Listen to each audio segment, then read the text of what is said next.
We are increasing ties between our governments in many different areas. And just as importantly, we are increasing ties among our people. This is a partnership of equals, grounded in mutual interests and mutual respect. So with the rest of my time today, I'd like to talk about why the story I just told, the story of Indonesia since the days when I lived here, is so important to the United States and to the world. I will focus on three areas that are closely related and fundamental to human progress: development, democracy, and religious faith. First, the friendship between the United States and Indonesia can advance our mutual interest in development. When I moved to Indonesia, it would have been hard to imagine a future in which the prosperity of families in Chicago and Jakarta would be connected.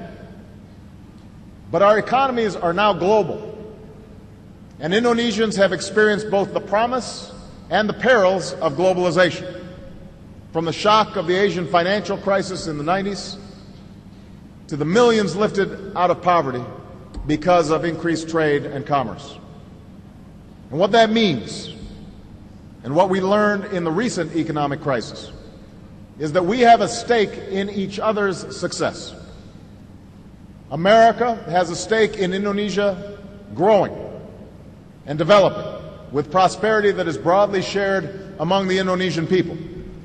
Because a rising middle class here in Indonesia means new markets for our goods, just as America is a market for goods coming from Indonesia. So we are investing more in Indonesia, and our exports have grown by nearly 50%. And we are opening doors for Americans and Indonesians to do business with one another. America has a stake in an Indonesia that plays its rightful role in shaping the global economy. Gone are the days when 7 or 8 countries would come together to determine the direction of global markets. That's why the G20 is now the center of international economic cooperation, so that emerging economies like Indonesia have a greater voice and also bear greater responsibility for guiding the global economy. And through its leadership of the G20's anti-corruption group, Indonesia should lead on the world stage and by example in embracing transparency and accountability.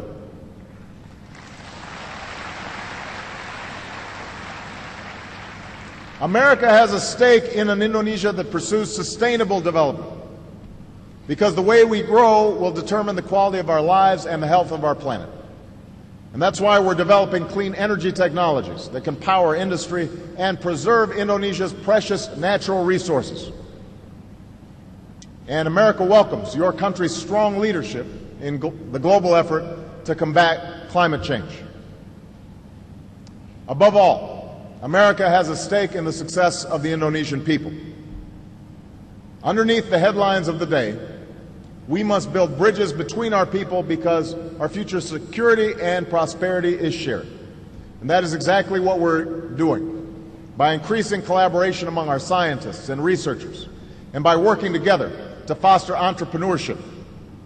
And I'm especially pleased that we have committed to double the number of American and Indonesian students studying in our respective countries.